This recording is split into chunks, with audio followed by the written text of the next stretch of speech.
Kemarin saya sudah bicara soal persembahan, di mana persembahan tidak selamanya berupa uang.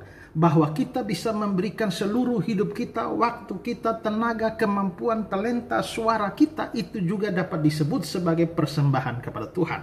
Nah, sekarang saya ingin membicarakan hal yang lain, yakni bahwa persembahan yang biasanya berupa uang, itu yang besar belum tentu baik, dan yang kecil belum tentu jelek.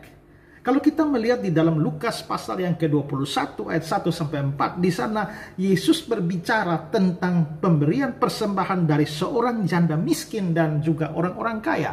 Orang-orang kaya memberikan persembahan uang dalam jumlah yang besar tentunya. Tetapi bukan mereka yang dipuji. Yang dipuji justru adalah janda miskin yang memberikan persembahan hanya 2 peser. 2 peser itu dari bahasa aslinya adalah lepton, itu adalah mata uang terkecil pada waktu itu, dan dia hanya memberikan 2 peser. Itu berarti bahwa pemberian uangnya itu sangat-sangat sedikit, tapi justru dia dipuji oleh Tuhan.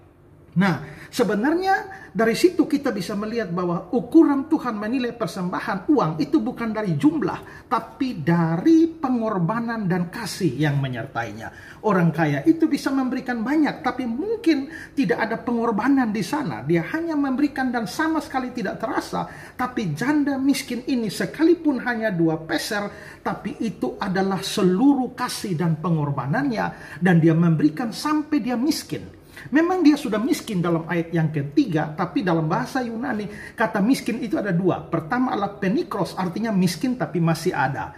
Lalu yang kedua adalah pokos, artinya miskin melarat, tidak punya apa-apa. Nah, di dalam Lukas 21 ayat 2 itu dikatakan janda miskin itu memberi 2 peser, itu kata yang dipakai adalah penikros. Berarti dia miskin tapi masih punya apa? Masih punya 2 peser.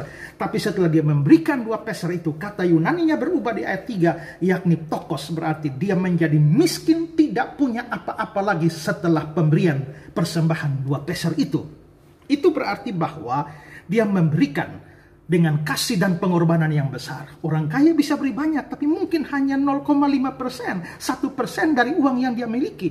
Tapi perempuan janda itu, dia memberikan persembahan seluruh nafkahnya, dikatakan. Kata Yunani yang dipakai itu adalah bios, yang artinya seluruh hidupnya. Dengan kata lain, setelah dia memberikan yang hanya 2 peser itu, dia sudah tidak punya apa-apa, dia menyerahkan hidupnya. Berarti kasih dan pengorbanan itu besar sekali. Kalau begitu, Tuhan melihat persembahan bukan jumlahnya, tapi besarnya kasih dan pengorbanan. Jikalau saudara beri persembahan kepada Tuhan, adakah kasih dan pengorbanan seperti itu menyertai persembahan itu? Pikirkan ini. Tuhan memberkati saudara.